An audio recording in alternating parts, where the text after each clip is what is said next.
ಎಲ್ರಿಗೂ ನಮಸ್ಕಾರ. ನಮ್ಮ ನ್ಯೂಸ್ ಅಲರ್ಟ್ ಯೂಟ್ಯೂಬ್ ಚಾನಲ್ಗೆ ನಿಮಗೆ ಸ್ವಾಗತ. ನಾನು ಚಂದನ್. ನಿನ್ನೆ ಕೊಡಗು ಜಿಲ್ಲೆಯ ಕುಶಾಲನಗರದ ದುಬಾರೆ ಆನೆ ಶಿಬಿರದಲ್ಲಿ ನಡೆದಂತಹ ಘಟನೆ ಬಗ್ಗೆ ನೀವು ತಿಳ್ಕೊಂಡಿದ್ದೀರಾ ಅಂತ ಭಾವಿಸಿದ್ದೀನಿ. 2 ಆನೆಗಳ ಕಾಳಗ. ಆ ಕಾಳಗದಲ್ಲಿ ಓರ್ವ ಚೆನ್ನೈ ಮೂಲದ ಮಹಿಳೆ ಬಲಿಯಾಗ್ತಾರೆ.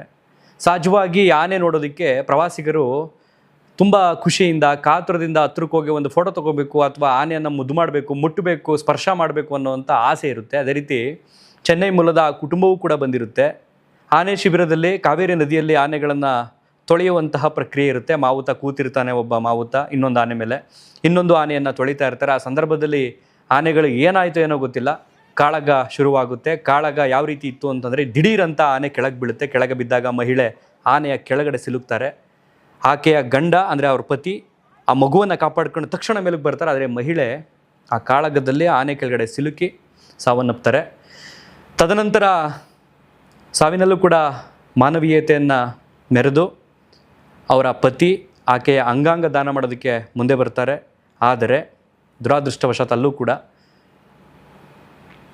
ಆಕೆ ಅಂಗಾಂಗಗಳು ಆನೆ ಬಿದ್ದಿರ್ತಕ್ಕಂಥ ಅಪ್ಪಳಿಸಿರ್ತಕ್ಕಂಥ ಅವೆರಡೂ ಕೂಡ ಘರ್ಷಣೆಯಲ್ಲಿ ಯಾವ ಪಾರ್ಟ್ಸ್ಗಳನ್ನು ಕೂಡ ತೆಗೆದುಕೊಳ್ಳಲಾಗೋದಿಲ್ಲ, ಕಣ್ಣುಗಳನ್ನು ಬಿಟ್ಟರೆ ಮಾತ್ರ ಅಂತ ಡಾಕ್ಟ್ರು ಹೇಳ್ತಾರೆ.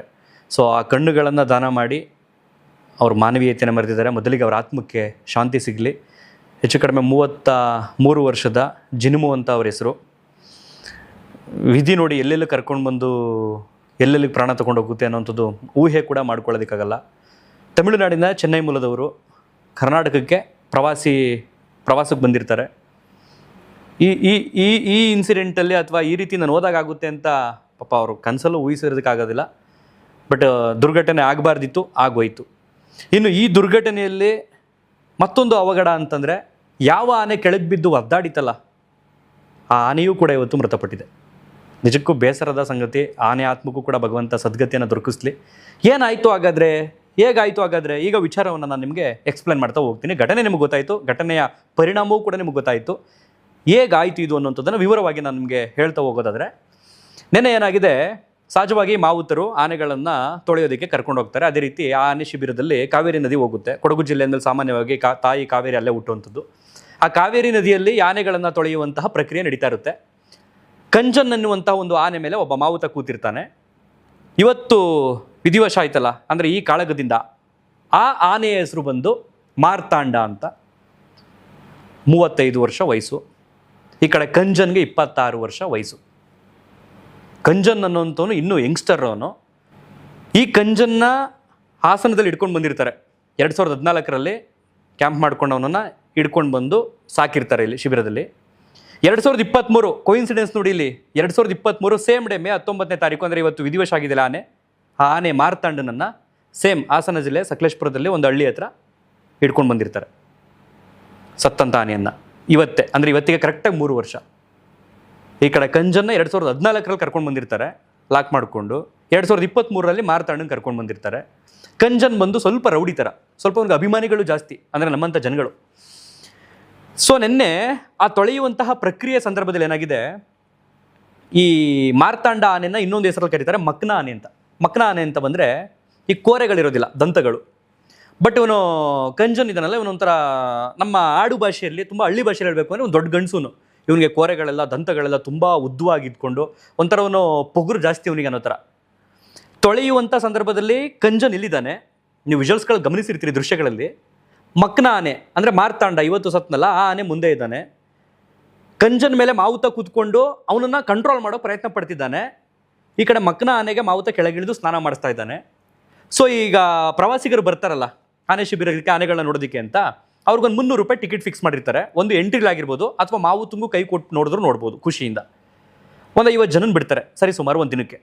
ಅವ್ರು ಹೋಗಿ ಏನು ಮಾಡಬೇಕು ಪ್ರವಾಸಿಗರು ಅಂದರೆ, ಅವ್ರ ಖುಷಿ ನೀರು ಎರಚುವಂಥದ್ದು, ಆನೆಗೆ ಬಾಳೆಹಣ್ಣು ಕೊಡುವಂಥದ್ದು, ಬೆಲ್ಲ ಕೊಡುವಂಥದ್ದು, ತಿಂಡಿ ತಿನಿಸುಗಳನ್ನು ಕೊಟ್ಬಿಟ್ಟು ಅದ್ರ ಜೊತೆ ಖುಷಿಯಾಗಿ ಒಂದಷ್ಟು ಕ್ಷಣದ ಕಾಲಗಳನ್ನು ಕಳೆದ್ಬಿಟ್ಟು ಬರುವಂಥ ಪ್ರಕ್ರಿಯೆ. ಸಾಧ್ಯವಾದರೆ ಒಂದು ವಿಡಿಯೋನೋ ಫೋಟೋನ ತಗೊಂಡು ಬರುವಂಥದ್ದು. ಸೇಮ್ ನೆನ್ನೆ ಅದೇ ರೀತಿ ಆಗಿದೆ. ಚೆನ್ನೈ ಮೂಲದ ಮಹಿಳೆ ಅವ್ರ ಕುಟುಂಬದ ಜೊತೆಗೆ ಇಲ್ಲಿಗೆ ಬಂದಿದ್ದಾರೆ ಶಿಬಿರಕ್ಕೆ. ಅದೇ ರೀತಿ 100 ಜನ ಆ ಒಂದು ಕ್ಯಾಂಪ್ನಲ್ಲಿ, ಅಂದರೆ ಆ ಶಿಬಿರದಲ್ಲಿ ಭಾಗವಹಿಸಿದ್ದಾರೆ ನೋಡೋದಕ್ಕೆ ಅಂತ. ಆ ಸಂದರ್ಭದಲ್ಲಿ ಈ ಕಂಜನ್ ಇದಾನಲ್ಲ, ಅವ್ನ ಕೋರೆಗಳು ಉದ್ದ ಅಂತ ಆಲ್ರೆಡಿ ಹೇಳಿದ್ನಲ್ಲ ನಾನು. ಇವನು ಏನು ಮಾಡಿದ್ದಾನೆ, ಆ ಮಕ್ನ ಆನೆಗೆ ಹಿಂದೆಗಡೆ ತೊಡೆ ಭಾಗಕ್ಕೆ ತಿವಿದಿದ್ದಾನೆ, ಚುಚ್ಚಿದ್ದಾನೆ. ಸಾಮಾನ್ಯವಾಗಿ ಒಂದು ಸಣ್ಣ ಪಿನ್ ಚುಚ್ಚಿದ್ರೆ ತಡ್ಕೊಳಕ್ಕಾಗಲ್ಲ. ಏನೋ ಒಂದು ಕೋರೆ ಹೆಂಗಿದೆ ಅಂತಂದರೆ ಅದನ್ನು ಹೇಳ್ತೀನಿ, ಯಾಕೆ ಕೋರೆಗಳನ್ನು ಸವಸೋದಿಲ್ಲ ಅದನ್ನು ಕೂಡ ಡೀಟೇಲಾಗಿ ಹೇಳ್ತಾ ಹೋಗ್ತೀನಿ. ಸೊ ತಿವಿದಿದ್ರ ಅಪ್ಸಕ್ಕೆ ಇವನೇನು ಮಾಡಿದ್ದಾನೆ, ಮಕ್ಕನ ಆನೆ ಅಂದರೆ ಮಾರ್ತಾಂಡ, ಅವ್ನಿಗೆ ಪಾಪ ಇವನ ಹತ್ರ ಫೈಟ್ ಮಾಡೋವಂಥ ತಾಕತ್ತು ಇತ್ತೋ ಇಲ್ವೋ ಗೊತ್ತಿಲ್ಲ. ಇನ್ನೂ ಒಂಚೂರು ನಿಮಗೆ ಬಿಡಿಸಿ ಹೇಳಬೇಕು ಅಂತಂದರೆ, ಈಗ ಸ್ಕೂಲ್ಗಳಲ್ಲಿ ಕಾಲೇಜ್ಗಳಲ್ಲಿ ಹುಡುಗರುಗಳು ಫೈಟ್ ಆಡೋದು ನೋಡಿರ್ತೀರಿ ನೀವು. ನಿಂಗೆ ಇನ್ನೂ ಮೀಸೆ ಬಂದಿಲ್ಲ ಕಣೋ, ನಂಗೆ ನೋಡು ಆಲೆ ಮೀಸೆ ಬಂದೈತೆ, ನಾನು 10th, ಇನ್ನೊಬ್ಬ ಯಾರೋ ಪಾಪ ಮೀಸೆ ಬರ್ತಾರನ್ನು ಇರ್ತಾನೆ. ಸೊ ಆ ಥರ ಆಗಿದೆ ಅವರಿಬ್ಬರು ಫೈಟಲ್ಲಿ. ಆ ಸಂದರ್ಭದಲ್ಲಿ ಇವನು ಮಾರ್ತಾಂಡ ತಿರುಗಿ ಬಿದ್ದಾಗ ಇವನೇನು ಮಾಡೋನೆ, ಕಂಜನ್ನು ಹಾಕೊಂಡು ಚೆನ್ನಾಗಿ ಅವನ್ನ ಕೆಡಿಕೊಂಡು ತಿವ್ದು ಹೊಟ್ಟೆ ಭಾಗಕ್ಕೆ ಸರಿಸುಮಾರು ಏನಿಲ್ಲ ಅಂದ್ರೂ ಆ ಕೋರೆಗಳಿಂದ ಒಂದು 8 ರಿಂದ 10 ಸಲ ತಿವಿತಾನೆ ಆ ಹೊಟ್ಟೆ ಭಾಗಕ್ಕೆ. ಇವನು ಬಿದ್ದೋಗ್ತಾನೆ ಮಾರ್ತಾಂಡ. ಪಾಪ ಮಾರ್ತಾಂಡನ ತಪ್ಪಿಲ್ಲ, ಮುಂದೆ ಇರ್ತಾನೆ, ಇವನೇ ಕೆಣಕಿದ್ದು ಕಂಜನ್ನೇ. ತಿವ್ದು ಅವನನ್ನ ಸಾಕಾಗೋಷ್ಟು ಗಾಯ ಮಾಡಿಬಿಡ್ತಾನೆ. ಬಟ್ ಮಾರ್ತಾಂಡ ಬಿದ್ನಲ್ಲ, ಆ ಬಿದ್ದಿದ್ದ ಕೆಳಗಡೆನೆ ಸಿಕ್ಕಿದ್ದು ತಮಿಳ್ನಾಡು ಮೂಲದ ಚೆನ್ನೈನ ಆ ಮಹಿಳೆ.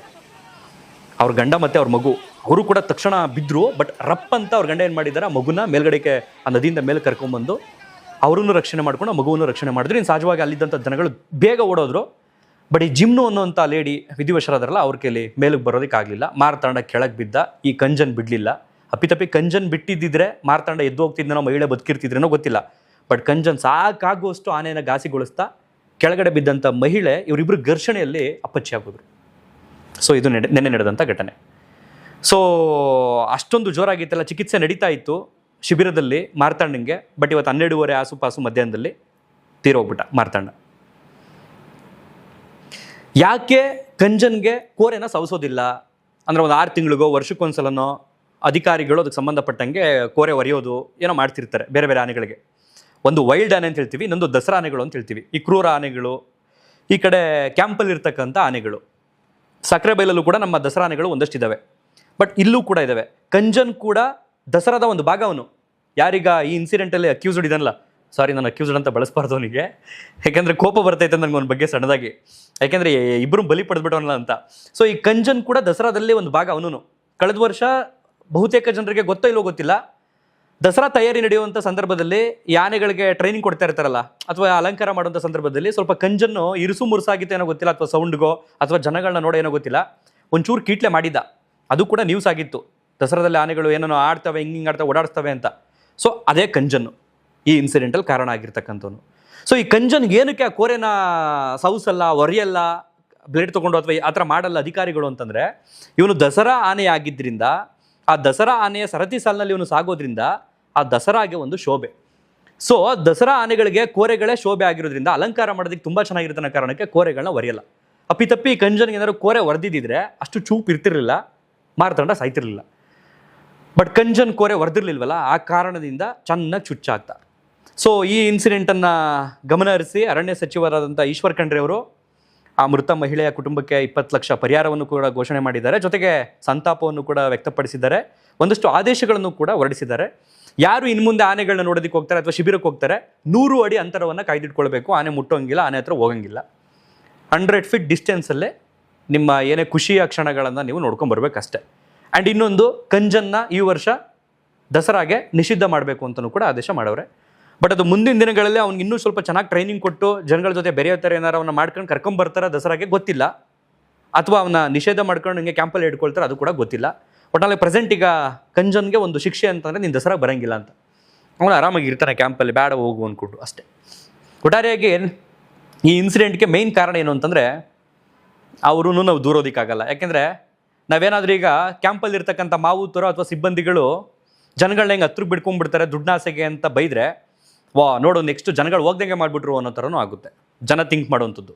ಯಾಕೆಂದರೆ ಒಂದು 100 ರೂಪಾಯಿನೋ 200 ರೂಪಾಯಿನೋ 300 ರೂಪಾಯಿನೋ ತೊಗೊಂಡು ಈ ಬೇರೆ ಬೇರೆ ಟೆಂಪಲ್ಗಳ ಹತ್ರ ಇರ್ತಕ್ಕಂಥ ಆನೆಗಳನ್ನ ನೀವು ನೋಡಿದ್ರೆ, ಆಶೀರ್ವಾದ ಮಾಡಬೇಕು, 2 ರೂಪಾಯಿ ಕೊಟ್ಟರು ಆಶೀರ್ವಾದ ಮಾಡ್ತವೆ, 100 ರೂಪಾಯಿ ಕೊಟ್ಟರು ಆಶೀರ್ವಾದ ಮಾಡ್ತವೆ ಆನೆಗಳು. ಬಟ್ ಮಾವುತ ಹೇಳಿದ್ರೆ ಮಾತ್ರನೇ ಮಾಡೋದು. ಅಂದರೆ ಮನುಷ್ಯನಿಗಿಂತನೂ ಅಷ್ಟೊಂದು ಬ್ರೈನ್ ಇದೆಯಲ್ಲ ಆನೆಗಳಿಗೆ ಅಂತ ಅನಿಸ್ಬಿಡುತ್ತೆ ಆ ಕ್ಷಣದಲ್ಲಿ. ಸೊ ಇಲ್ಲಿಯೂ ಕೂಡ ಮಾವುತ ಹೇಗೆ ಹೇಳ್ತಾನೆ ಹಾಗೆ ಮಾಡ್ತೇವೆ. ಬಟ್ ಇಲ್ಲಿ ಮಾವುತನ ಕಂಟ್ರೋಲ್ ಮೀರ್ಬಿಟ್ಟಿದ್ದ ಕಂಜನ್ನು. ಕೊನೆಯ ಆ ವಿಡಿಯೋ ಕ್ಲಿಪ್ಪಲ್ಲಿ ಮಾವುತನೂ ಕೂಡ ಕೆಳಗೆ ಬಿದ್ದು ಹೋಗ್ತಾನೆ. ಆ ರೀತಿ ಸಿಟ್ಟು, ಆಕ್ರೋಶ ಸಿಡುಕ್ತಾ ಇದ್ದ ಕಂಜನ್ನು. ಸೊ ಇವನೊಂಥರ ರೌಡಿ ಶೀಟರ್ ಥರ ಆಗಿದ್ದಾನೆ ಈಗ ಕಂಜನೀಗ. ಶಿಬಿರದಲ್ಲಿ ಅವನ್ನ ಯಾವ ರೀತಿ ಪಳಗಿಸ್ತಾರೆ ಕಾದು ನೋಡಬೇಕು. ಇತ್ತ ಮೃತಪಟ್ಟಂಥ ಮಾರ್ತಾಂಡನ ಆತ್ಮಕ್ಕೆ ಶಾಂತಿ ಸಿಗಲಿ. ಸುಮಾರು 4,500 kg ತೂಕವಿತ್ತು ಸತ್ತಿರ್ತಕ್ಕಂಥ ಆನೆ. ಇನ್ನು ಕಂಜನ್ ಅವನಿಗಿಂತನೂ ಕೂಡ ಜಾಸ್ತಿ ಭಾರ ಇದ್ದಾನೆ. ನನ್ನ ಪ್ರಕಾರ ಅವನೊಂದು 6,000 kg ತನಕ ಇರಬಹುದೇನೋ ಅಂತ ಅಂದ್ಕೊಂಡಿದ್ದೀನಿ. ಕಂಪ್ಲೀಟಾಗಿ ಗೊತ್ತಿಲ್ಲ ಎಷ್ಟು ಕೆ ಜಿ ಇದ್ದಾನೆ ಅನ್ನೋಂಥದ್ದು. ಒಟ್ಟಾರೆಯಾಗಿ ಆನೆ ಶಿಬಿರಗಳಲ್ಲಿ ಇದೊಂದು ಇಂಪಾರ್ಟೆಂಟ್ ಆಗಬೇಕು, ಜನರನ್ನು ಸ್ವಲ್ಪ ದೂರದಿಂದನೇ ಮನೋರಂಜನೆ ಕೊಡೋ ಥರ ಆಗಬೇಕು. ಯಾಕಂತಂದರೆ ಪ್ರಾಣಕ್ಕಿಂತ ಯಾವುದೂ ಮುಖ್ಯ ಅಲ್ಲ. ಫೋಟೋ ತೊಗೋಬೋದು, 100 ಅಡಿ ದೂರದಿಂದ ನಾವು ಆನೆ ಥರ ಹೋಗಿದೆ ಅಂತ ಝೂಮ್ ಮಾಡ್ಕೊಂಡು ಇತ್ತೀಚೆಗೆ ಬಂದಿರತಕ್ಕಂಥ ಟೆಕ್ನಾಲಜಿನ ಬಳಸ್ಕೊಂಡು ತೊಗೋಬೋದು, ಜೀವನ ತರೋಕ್ಕಾಗಲ್ಲ. ಸೊ ಇದಿಷ್ಟು ಹೇಳ್ತಾ ಈ ಒಂದು ವಿಡಿಯೋನ ಇಲ್ಲಿಗೆ ಮುಗಿಸ್ತಾ ಇದ್ದೀನಿ. ನಿಮ್ಮ ಅನಿಸಿಕೆ ಅಭಿಪ್ರಾಯಗಳನ್ನ ಕಾಮೆಂಟ್ ಬಾಕ್ಸ್ನಲ್ಲಿ ಬರೆದು ತಿಳಿಸಿ. ಮತ್ತೊಂದು ವಿಡಿಯೋದಲ್ಲಿ ಸಿಗ್ತೀನಿ. ಧನ್ಯವಾದ. Thank you so much.